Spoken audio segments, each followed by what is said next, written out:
Welcome to a quick review on the Lexus LS 500. Now I'm going to drive both the hybrid and the twin turbo V6 and kind of talk about the dynamics, the driving experience, and really what makes this car so special. Let's get started.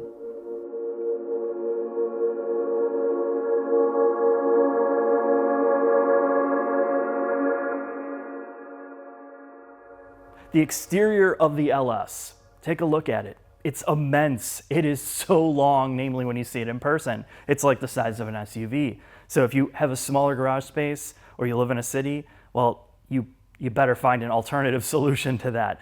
But one of the things about it compared to the previous generation is it's no longer understated. It has a character, it has a personality. And when you look at it from the side, much like the new LC 500, the new Camry, the new Avalon, the proportions in the body panels match its overall length. They're not trying to make a vehicle overstyled that's all short and stubby. And because of the overall length, the width of it, all of the body panels look really, really well done on here. Panel gap's good. The color on this atomic silver and even on the black on the hybrid looks amazing. I mean, it's a car that you really can't appreciate until you start to look at it. The biggest thing about the LS, aside from the proportions, is the interior. And that is a large part of why you buy a more executive-styled vehicle. And the first thing I'm going to say is when you get on the inside of this, it's not trying to be in your face with a ton of gimmicks like what you're seeing from some of the German competition. It's still a very Japanese luxury car, understated luxury. And I was talking with Jack about this. He's like, how is this car $100,000? And then you really have to look at the attention to detail in here. The door panels, the door panel thickness, the materials they're using on the doors, the wood that is lacquered, but it still looks like wood, and all the soft touch materials, all the leather extends down to the bottom parts of the door. Even in the cup holder segment or the storage area of the doors, the interior has leather. I mean, they don't skimp out anywhere, but you really have to touch it, feel it, and just get inside this car to appreciate that. The stitching, the dashboard, the seating surfaces, the leather on the steering wheel and all along the center dash is really pretty impressive. Now, where the LS separates itself from like the $40,000, $50,000 competition is things like the volume and rotary tuning knob that are combined into one assembly. It's a machined piece of aluminum. When you touch it, it feels special. The way that it clicks, the way it feels in your hands, it doesn't feel like a generic afterthought part that they're sharing with a ton of cars. And you'll see that in the HVAC controls. The rotary for the temperature dial feels amazing. And all those little details along this interior is special. And that's why you buy it, along with the fact that this car is insanely quiet. And it's one of the first cars that I've been in quite a while where you could go 120 miles an hour on the highway and it feels like you're going 50. It is so isolated. It is so comfortable. It's just a special place to be in. And I'm going to show you a lot of this footage and B-roll that I shot of it, trying to capture it. But it's one of those cars, you got to get in it, feel it, and see if it's for you.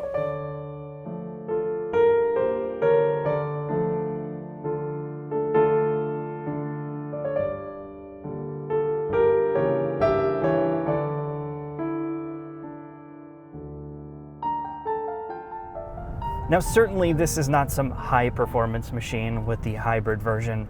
You get this because you don't care about driving fast. You get this because you want a little bit better fuel economy, or you don't want your driver filling it up all the time.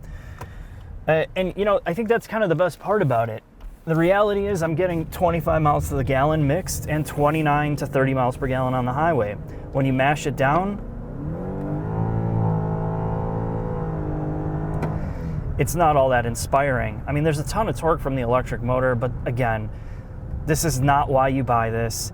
You buy this for taking a break from life. In your downtime to make phone calls or to be on the laptop when you're parked or in the back seat. I mean, I couldn't imagine a much better vehicle to take people around with. And there's this sense of, I don't know, it's really cliche. There's this sense of overall prestige driving this. Everybody that gets in here or looks at it from the outside thinks you're a baller. It is a straight up pimp machine, and that's really the best way that I can put it. Now, yes, you're buying this for a sense of serenity, for a sense of calmness, and that's its best feature. It's its best attribute. You really have low stress in here if you're just utilizing it as intended. I think the most annoying factor of this car is trying to get around the infotainment while you're driving. At first, I didn't even know this had massaging seats because, when you go into the main menus, you go into climate, and then you go into front seats or seating, steering. Okay, well, you have your seat coolers, seat heaters, and your steering wheel heater. And you look at this and it's like, okay, I'm gonna try to mouse around to the menu, and I just found myself laughing while I'm trying to get to the right menu to turn stuff up and down. It is so agonizingly tedious. It's comical how difficult it is to function, to use this while you're driving. And they do such a good job with like the HVAC controls down here, how you get to everything. You have physical knobs and buttons for everything else. And then, you have to resort to the screen for the seat controls. And then I'm like, well, I guess it doesn't have massaging seats. But no, there's a dedicated button right by the mouse pad that you hit, and then there's more driver adjustment there. That's where you adjust the driver and the passenger seat. And it's kind of like redundant menus, but it doesn't carry over one versus the other. And I think, this is a huge issue with these types of cars. And, as everything gets more digitized and electronically controlled, and you have all your myriad of menu systems in an infotainment and an electronic gauge cluster, I don't think they have the greatest grasp on how to consolidate all this into something that's usable when you drive. Until then, they should just really go back to physical knobs and buttons for the core functionality of the car. Because honestly, I just want to have a one-touch, like, hey, I just want to turn on my seat massager over here, done. I don't want to have to menu jump. I want the screen off. I don't want to pay attention to my screen after looking at emails all day and text messages. It's just, again, it's the only thing that I can legitimately complain about with the design of this car in terms of interior and exterior. Now, of course, the big thing is the CVT, the eCVT, the transmission, how it simulates 10 gears. Just take a listen to how this performs. Right now I'm in Comfort Eco mode.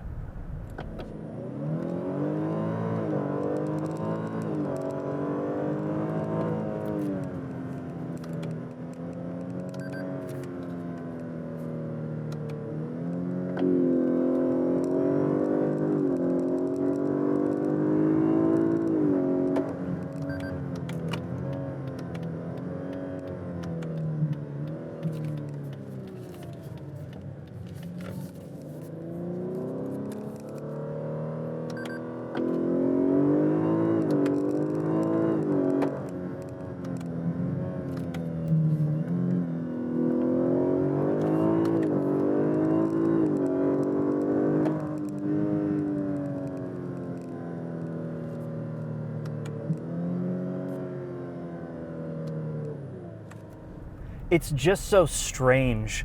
And, again, this is one thing, you're not gonna buy the hybrid version of this car for performance. You're gonna buy it for smoothness, quietness, and a little bit of the EV mode, which helps with fuel efficiency on this big ass car. And the fact that this is such a monster and you can get 25 to 30 miles per gallon is a huge selling point of this. Obviously price isn't going to be an issue for you here because you're going to be cross shopping cars well over $100,000. So if you're trying to save money and you're just on a grind all the time, this is going to be amazing. Now, in terms of drivability, I noted this kind of on the LC500, where even in the softest mode, it has this weird kind of like shock over bad pavement. It has this disconnected like shock feel that gets into your seat, the vibration into your seat and the steering wheel over certain pavement types. And I don't know if it's tires. I'd be really curious to try this car out with some, normal set of tires without a stiff sidewall. But that's about the only thing. Over really jarring pavement, you can feel a little bit of shock in your seat. But pretty much every other time, this is one of the most quiet, most refined driving experiences you're ever going to get in, besides something at a ridiculous price level.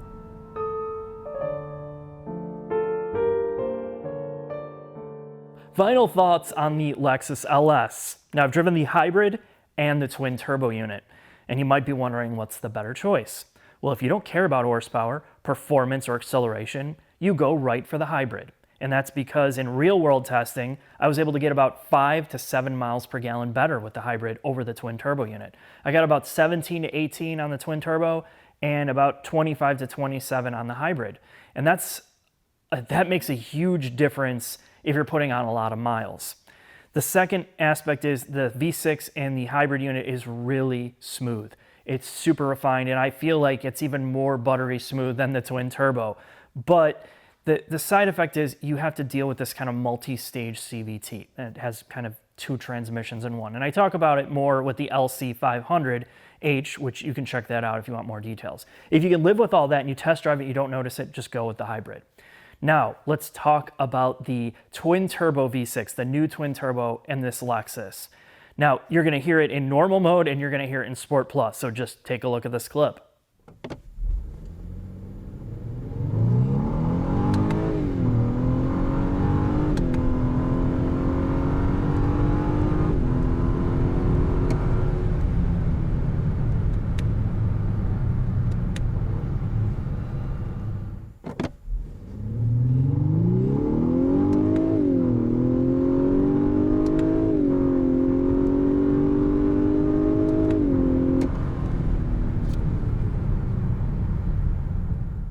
Now, you're going to notice right away is Toyota is not good with the fake engine noise. They're really one of the worst at it. It sounds so synthetic. It does. It sounds like a synthesizer playing an engine note that really is not there. And I hate it because you can't get rid of it, especially if you want to drive in Sport Plus. It's always there.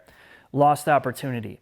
But aside from that, this is one of their best motors that they've ever made in terms of refinement, smoothness, and you get all the power of the V8 with a ton of torque, of course, because you have 2 turbos doing that. So basically, as soon as the boost comes on from those turbos, it makes power smoothly all the way to the top of the rev band every time. There's no pulling of timing, there's no weirdness, there's no hesitation, there's no rev hang. It feels good all the time.